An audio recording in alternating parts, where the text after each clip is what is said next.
Hola, nosotros somos estudiantes de la Escuela Normal Superior Moisés Sáenz Garza.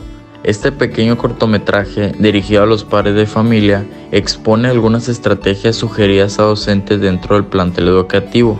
Estas estrategias tienen como finalidad mejorar el desempeño educativo de los adolescentes y hacerlos tener un mejor control de sus emociones. La docencia en cualquier nivel exige plantear problemas y buscar soluciones, proponiendo para ello un método de trabajo que indudablemente sea profesional y constituya para el alumno una propuesta que para él en el futuro pueda enfrentar otros problemas. Punto número 1. Dejar que los educandos expresen sus sentimientos y emociones y como adulto escuchar y expresar las propias. El autoconocimiento y autoconciencia, capacidad de saber qué está pasando en nuestro cuerpo y qué estamos sintiendo, son dos de los pilares fundamentales para desarrollar la inteligencia emocional.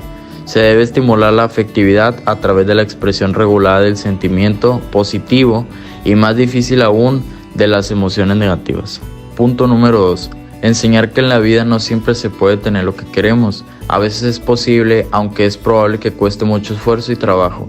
Enseñarle a los niños a esperar hasta que llegue el momento de tener lo que se quiere y mientras tanto tenemos que seguir viviendo.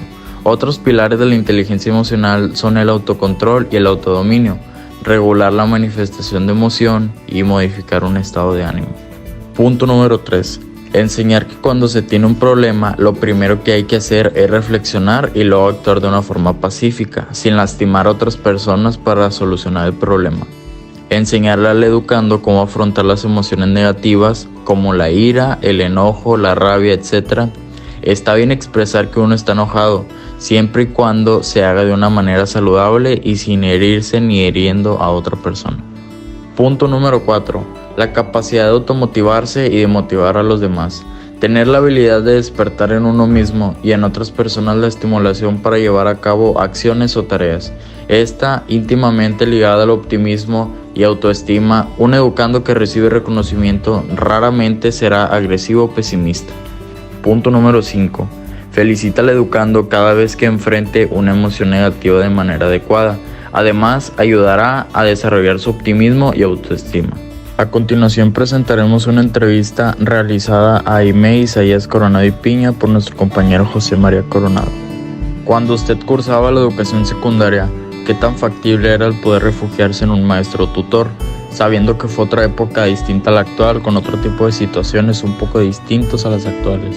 Sí era posible acercarme a los maestros, primeramente porque daban la confianza que se necesita para que los alumnos puedan compartir algunas experiencias de la vida cotidiana o simplemente algunas situaciones que son difíciles en esa etapa de la adolescencia y poder platicar con el maestro, ¿sí? Para alguna solución, para que les dé algún consejo, puede ser, o bien también como desahogo del alumno, del adolescente en esa etapa difícil. Hay muchas dudas, muchas inquietudes, por lo tanto sí era posible, sí era viable el acercarse a los maestros porque generaban esa confianza que se necesita para que haya una conversación, una plática amena en ese tiempo. Mientras pasaba por su adolescencia, en algún momento difícil, ¿alguien se le acercó a darle algunas palabras de aliento para motivarse a sí mismo? En esa etapa de la adolescencia, primeramente, muy importante las amistades. Fueron los amigos quienes se acercaron a mí cuando se mostraba alguna situación difícil, cuando yo tenía algún problema, cuando necesitaba platicar con alguien, cuando también tenía alguna duda, alguna inquietud. Me dieron algunas palabras de aliento, palabras motivadoras, ¿sí? Ese círculo de amigos, ese grupo con el que yo me juntaba, principalmente fueron quienes me alentaron, quienes me motivaron para seguir adelante, principalmente en situaciones difíciles, también en situaciones contrarias, en situaciones alegres, pero yo creo que más las necesitamos cuando estábamos en una dificultad. Mientras cursabas la educación secundaria, ¿enfrentaste algún conflicto con algún compañero? En esa época, ¿qué tipo de acciones se veían reflejadas? ¿Qué tipo de trato era por parte de tus compañeros de tu generación? El trato por parte de mis compañeros de generación fue bueno, yo diría que muy bueno, pero también, como todo, es normal, surgieron algunos conflictos, algunos problemas, y se solucionaron de la mejor manera, porque a lo mejor pensaban diferente a mí, tenían otra forma de vivir, otra forma de expresarse, y bueno, al chocar ideas, es como todo, surgió algún conflicto, pero se solucionó sin llegar a la violencia, por medio del diálogo. Otra vez vamos con los amigos, los compañeros, y bueno, yo creo que el trato fue bueno, fue muy bueno en esa etapa, y yo creo que es aquí cuando se encuentran los mejores amigos, porque forman parte de tu vida, de tu círculo social, forman parte de tu identidad también, con ellos te identificas. Y bueno, pues esto fue muy, muy importante, es una etapa que marca mucho a las personas. ¿Qué tan común era que un maestro se preocupara y se involucrara en alguna situación de un alumno? ¿En alguna ocasión te tocó ver o tener esta experiencia contigo mismo?